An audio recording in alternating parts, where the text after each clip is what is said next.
Good. My name is Daitia. Thank you so much for doing this interview with me. It's for my social work class, and it only will be between my professor and myself, okay? Okay. All right. So the topic we're going to talk about today is panhandling. How do you believe that controversy in Grand Rapids is going on? Right now, I think that is horrible. I think that some of the panhandlers have kind of taken advantage of the ability to have free will to do it.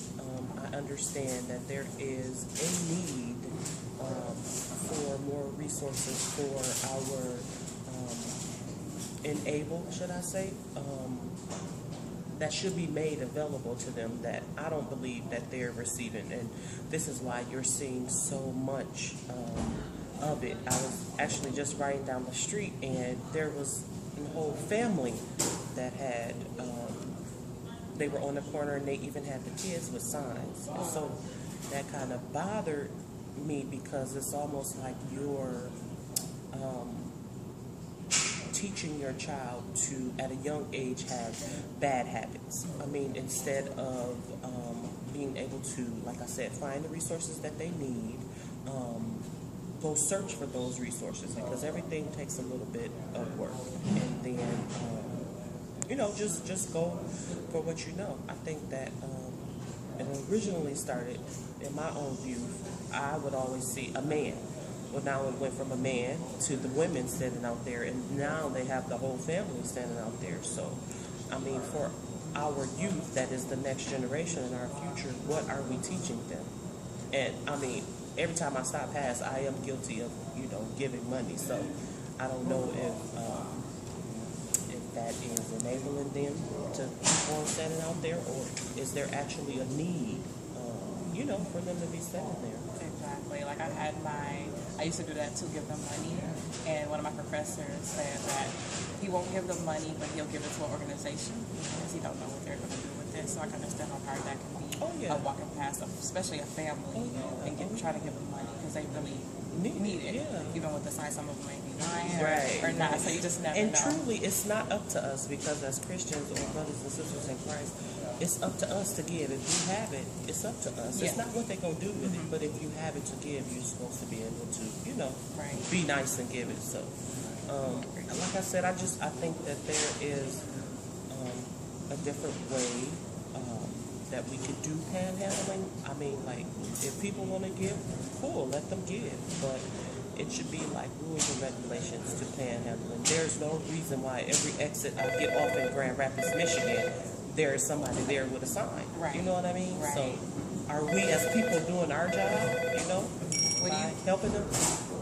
Can you call? You can go ahead and take it. Okay. Good morning, Baxter's Marketplace. Hi, how are you? Speaking. Okay. Sorry about that. You're fine. Am I back in there? You are. So what do you feel as like a society or like administration, schools, what they can do about the issue of panhandling? To be honest, I don't even know. I don't even know where we can start. Because obviously, if they're there, there has to be some type of need or some type of lack of. So, first of all, in order to get into a person's life, you have to kind of build a trust with that person, for a person to share with you, whether it be, seriously, I need this money to pay my bills, or I have some type of addiction, or, just, it's a number of reasons. So I think the first thing is to pinpoint the exact problem of most of the panhandlers. And if we have resources available that maybe they don't know how to get them themselves, or don't know where to start, and that's all they know how to do. So I think maybe just pinpointing the actual problem of why they're there, and then every case may be different, but I think that they all have something in common, that they need money for some type of issue. So I think that if we came up with exactly what is the problem, how can we help you get to the next step, and I think that I mean, if it didn't completely take it out, it would probably eliminate as much as we have going on here in Grand Rapids. So, I don't know. How can we get the ones that don't want to take it to the next step and they're really like content and comfortable in the situation? How can we get them ones to want further, want more out of life? Then that's where the laws come in of no more panhandling. Right. Because if I'm not mistaken, that was originally, it was in a law that you could not panhandle. And then because of freedom, of speech or whatever, they passed the law that they can do it. And it seems like when they passed that law, it just took off. Oh, really? I didn't know that. Yeah, about last year. The law was that you couldn't panhandle, and then some legislators got together and did what they did, and then the bill was passed that they could do it. And ever since that happened, you've seen panhandling like really take off. Yeah. So I don't know. Do you really tell people that they can't do that? What if they really do need it? Right. You know what I mean? Right. So do we really say those who need it and those who are willing to give it to them, that they shouldn't be able to get it, or do we just all together say, we're not going to do this? Right. So a lot of them, they don't have families anymore. They're by themselves. So. Sorry. And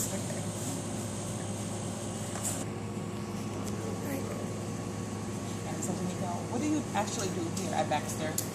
Okay, I am the food and clothing director, and families are able to come into the marketplace. Marketplace is the food and clothing pantry, and they're able to shop for groceries according to their family size, and they're able to get 3 complete outfits per household member.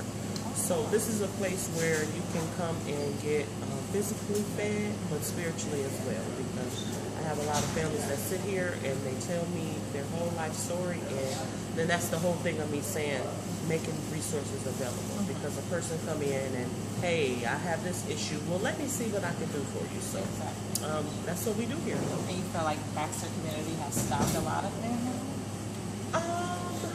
I'll just say we've made our resources available because I don't think it's going to take just one place. I think that this is a national thing, and I think that it's going to take more than one organization to really come together and not put a stop to it, but at least get it under control. How do you feel about the people who look down on people who are in need? How do I feel about it? Well, the Bible says you don't supposed to throw stones. So, like I said, if you can help, that's our job. We're supposed to help. And if you can't help, then, you just say a quick prayer for them. But, everybody has flaws in some way, or another. And, they're just asking for change. And you just have to, I guess, kind of evaluate your own self before you begin to look down on somebody else. Because we all just a paycheck away from, being that person, right. If you ask me. So right. I don't see no sense in looking down on nobody. I definitely agree with that. Right. As social workers, as we want to become social workers, do you feel like we can make a big difference? Oh, of course. That is a whole, social work is networking out. I don't have that social work title, but that's something that I sort of do here. People come in, they tell me their business, their life stories, and then I have to kind of help them get to that, that next level of being self-sustainable. So, I think you guys are in a great field. At least to just be that step to help people, find those resources we're talking about. Right. What if someone came in here with a drug problem and the resources, if you don't have them here, what do you normally do with those resources? If a person that's a panhandler coming here well, we still give them food. We don't judge anybody because that's your issue. But if you say you're hungry, we have food here. If you're more than welcome, as long as you fall within the Baxter guidelines. And so, I've looked up, places for sobriety for people, or I've looked in for places to, kind of help themselves. But I don't know. I guess it's just all up to that person, And also, can you explain what the Baxter guidelines are? Or So we are made up. We do everything south to Hall.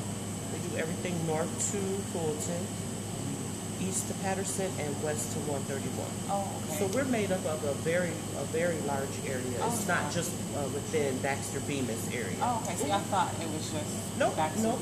And then outside of this pantry, we have about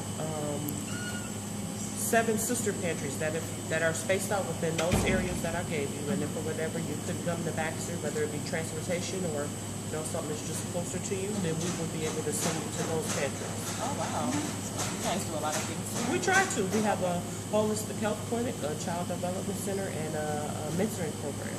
Okay. Yeah, that's nice because in the summertime, my grandpa, we were up there and he was learning how to do computer. What's your grandpa name? Mr. Bob Barker. Bob Barker. Yeah. Bob Barker. I He has a probably huge smile.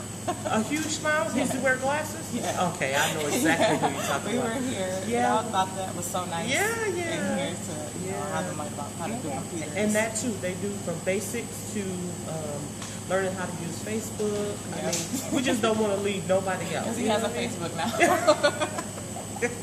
So I thought that was funny. Yeah. So, that's really nice.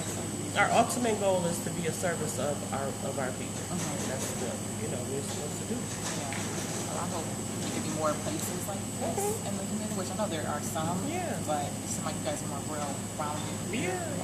And we reaching would different love, ages. we would love to, collaborate with organizations to best meet, the family's need in any way that we can. So currently you guys are not combined with any other organization? Well, through the pantry, we work through Access of West Michigan. So every pantry in the Kent County area is logged on through that Access of West Michigan. Oh, okay. Oh, through your computer network. Okay. Yep. Gotcha.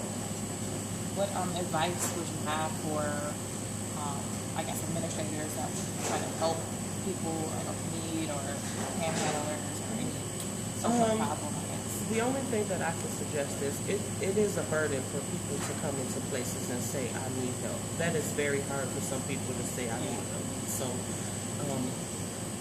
I would just have to say, just be trustworthy and always be willing to help. You know what I mean? Because you could be that one little thing that helps them to the next level or keeps them in the same spot that they're in. Right. So just always be willing, to help, because you never really know what a person may be going through. So that's all that I can say.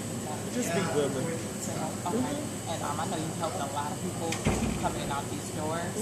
Have anybody ever came back and thanked you? Of course, all the time. We've had, boy, I could tell you about some of the stories, but yeah, we've had actually quite a few families come in, and they may have hit a rough patch, and then they come back and they're donating to the pantry. Oh, wow. So they came and received goods, and then they came back to donate and say, you know what, thank you, for what you did and being available to us. So Well, that's really, really good. yeah. Really good.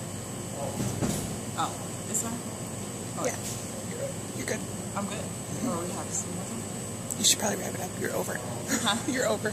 I'm over? You can wrap it up. Okay. I didn't want to talk because it's your video. Well, thank you so much for your time. No I really problem. appreciate No the interview problem. with me. No problem at all. And I hope that this helps. All right, Okay. yeah, definitely. Okay.